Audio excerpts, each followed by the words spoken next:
Salutations everyone, this is Razorbreen guys, another Overwatch video here today talking about everyone's favorite little wrecking ball. You know what they say, little hamsters, big adventures. And that's what Wrecking Ball is going to do. He's going to, put a wrench in a lot of gears and a lot of team comps in a way that people kind of are not used to. Now, when Wrecking Ball was first announced, I thought it was, very, very interesting in what he does and what he may enable for team comps in the future to be able to do once he came out. I was like, man, could there be like a triple tank dive? You can even throw like a Zarya in there. You could throw it a Doomfist or, any DPS really. And I thought that might be like super duper crazy, and a lot of people suspected that that might be the case as well. Then when Hammond was released for quick play and arcade modes, I was like, oh, actually he might not be good, because what I first thought Hammond was going to enable us matchmaking players to do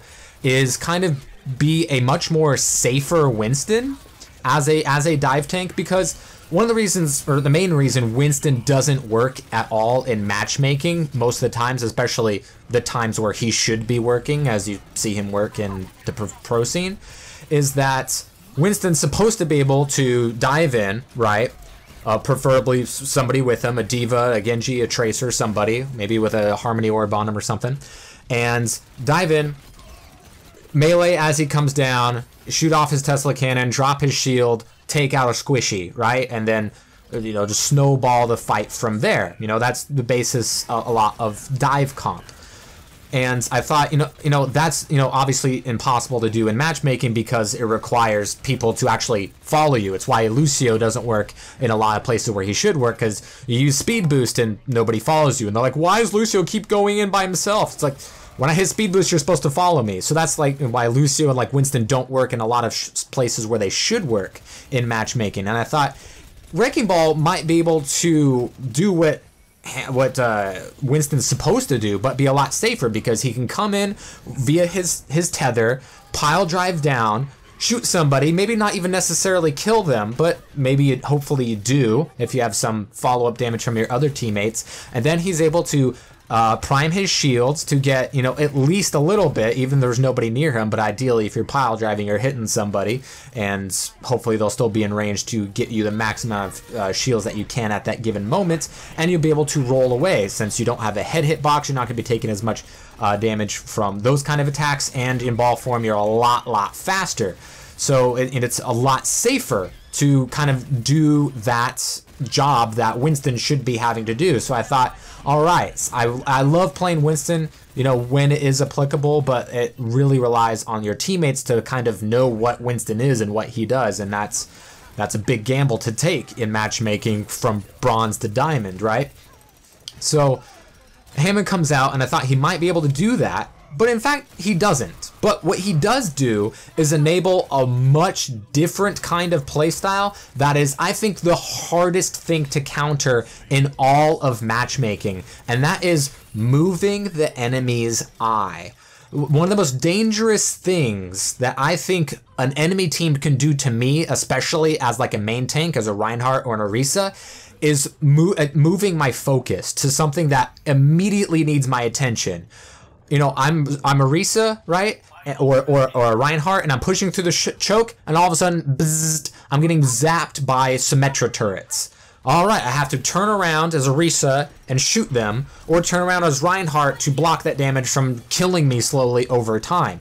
That's an immediate threat that needs to be handled, or at the very least, get away from, right? And that puts a wrench in the flow of being able to set up a bunker or fortify a position or take advantage of space that you might be gaining. Pharah is good at this as well, because she's raining down damage from the sky, which is something that no other character can do with any sort of consistency. So all of a sudden you have to look up, especially if she's right above you raining damage. I have to move my shield so she's not doing damage against me, or I'm Diva, so now I have to focus on her so I can't protect anybody else with my defense matrix on the ground. So it's changing the focus of what I have to do. Let's say I'm a Zenyatta, right? Low mobility hero, and a Genji comes, and I hear him behind me throwing shurikens. I gotta turn around, hopefully get the Discord on him, call him out, yada yada yada. it's a very dangerous thing. If I'm an Orisa, a Tracer is a nightmare because she can get behind me. I can't do anything to her. Even if I pull her and hit a bunch of headshots, she blinks away, I can't do damage. She recalls, she kills herself, and I can't do damage. And that's just a fight that you're going to lose every single time. It's a really terrible matchup for Orisa because you're changing the focus of your main tank, of, you know, that shield and that potential damage and CC that Orisa can do. Or if you're Reinhardt that's getting focused by a Reaper, you're like, I can't do anything against him by myself, so you need help. It changes your focus and it disallows you to do what your character is supposed to be able to do. So these are all like really, really crazy stuff, right? It changes your eyeball and it requires coordination to get rid of. A Reaper teleporting behind you, you see it, right? You call it out even, but your teammates are 9 times out of 10 not going to look at that Reaper or try to focus him down, discord him, or you know, boop him away or anything like that. Sleep dart him, yada yada yada, shield towards him. That almost never happens, and that makes Reaper such a god in matchmaking. What Wrecking Ball enables you to do is all of that consistently, safely, and enable the rest of your team to move the enemy's eyeball as well. I've seen some team comps against me that I think is the most difficult thing that I've ever faced. And this is a very fluid team comp that centers around what Wrecking Ball and the other 2 newest heroes in the game can do. This is a comp that utilizes Wrecking Ball's ability to go in, pile drive, disrupt safely, and not, you know, gamble too much of his own life in the process, because he can get away pretty safely and possibly get a kill, and at the very least, if your teammates get some follow-up damage on it. Symmetra, throwing those turrets, seeing getting the Reinhardt to turn around, so I'm able to do more damage against him. So that's 2 things that the enemy has to consistently worry about. There's going to be turrets behind us. Either she turret bombs via the teleporter, or they have the point on like a 2 CP, or you know, a choke point or something like that. So they always have to worry about that. And just when they think that they're done with the turrets, Wrecking Ball comes in, pile drives, takes care of a hero, or at the very least changes their focus. You're like, all right, so the Ana naded me, darted me, the Brigitte stunned me, but guess what? Those healers are not there at the front line, and my other tank, hopefully I have another tank, and my DPS can kind of focus down the enemy Rein, the enemy Orisa shield, or anybody who might be extending or try to attack our backline. It enables me to take characters out of the fight without killing them, and Wrecking Ball is the best character in the game at doing this consistently, and he can survive a lot of things. I get pinned, I get hammered and pinned, I still be able to shield away, enable my Mercy to get a ton of ult charge. Yes, if Wrecking Ball is all by himself and he tries to go in for a sick play in the back line, if he gets double stunned or is caught out in the open where a Hanzo can dink away a lot of shots, or McCree can dink away a lot of shots, then Hammond is just feeding at this point, right? And his ultimate is the worst out of all the tanks in the game, but its ability to deny area and his ability to disrupt the enemy team is unparalleled in this comp, and you don't even need to run a main tank with him. You can use a Brigitte as your main tank to stun anybody trying to catch your Wrecking Ball as he's running away without any of his cooldowns, or any of your DPS that might be dinking away from afar, or a Symmetra that's just charging up her spam shots over and over again. So if you're running Symmetra, Brigitte, Wrecking Ball, you will destroy a lot of unorganized team comps. It doesn't require your other tank to be really good, and it doesn't require any of your DPS to be really good. If they run Goats comp, you can run a Junkrat and just farm ult off of them.